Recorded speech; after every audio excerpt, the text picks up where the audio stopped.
we can take some time and create the new database to import our SQL file.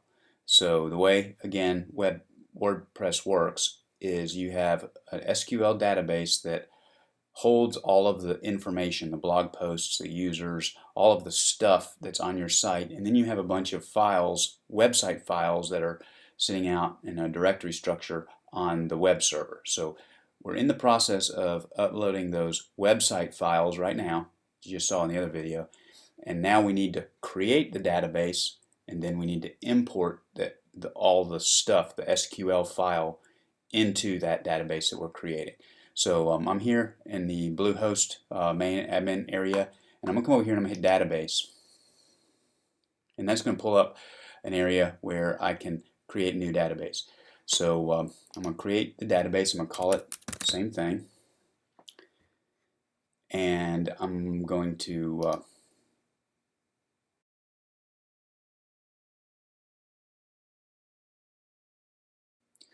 now that I've created the website, I need to assign a user to it. So I'm going to scroll on down here to the bottom and add a user to a database. You can see I've already got my user created. If you don't have yourself a user on your Bluehost account in the MySQL area, you can create one here. So every database has to have a user. So I'm going to go find my database, I'm going to go find my user, and then I'm going to go find my database. I'm going to add the user to it. So MySQL database has to have a user. I'm going to give myself all privileges.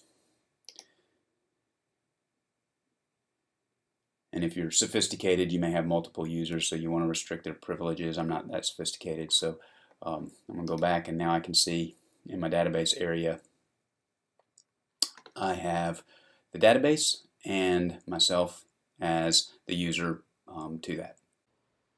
Okay, now we're going to go to phpMyAdmin and import the SQL file. So I'll scroll down here to the database tools, and we'll launch phpMyAdmin. So you have to log into this just like you do into the Bluehost account. The password should be the same.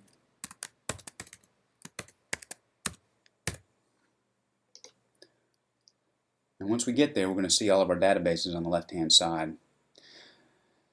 So I'm going to click the database that we already have, or that we've just created, and I'm in this create table area. You see there's nothing here in the database, and we have to import the SQL file.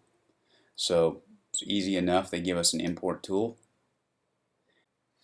Okay, so before we import the file, if you have a big blog, notice that the maximum file size for your imported file is 50 megabytes.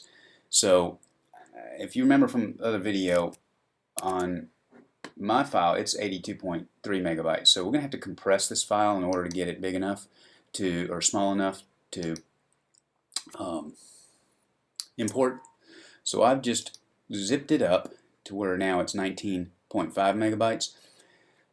If your file is so big that it can't zip up, you're going to have to go through and you're going to actually have to import it table by table, which is a pain. So but if you just have that big a file, you're going to have to do it that way. It's not hard, it's just tedious. So I was able to zip that up, and you can zip up a pretty good file. As you can see, it went from 82.3 down to 19.5. So now we're going to choose that file, the zip file, and we're going to open that up and go through the import. I'm going to leave all the default things checked to import the database, and I'll select go, and that will chug along and upload the MySQL file to the new database.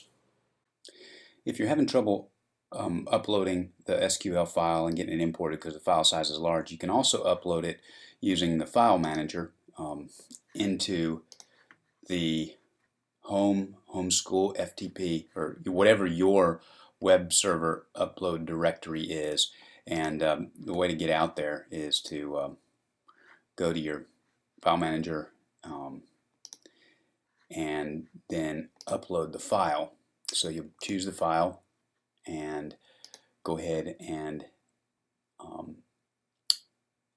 open that and upload it. I've already done that, so we'll go back in here and cancel out of that.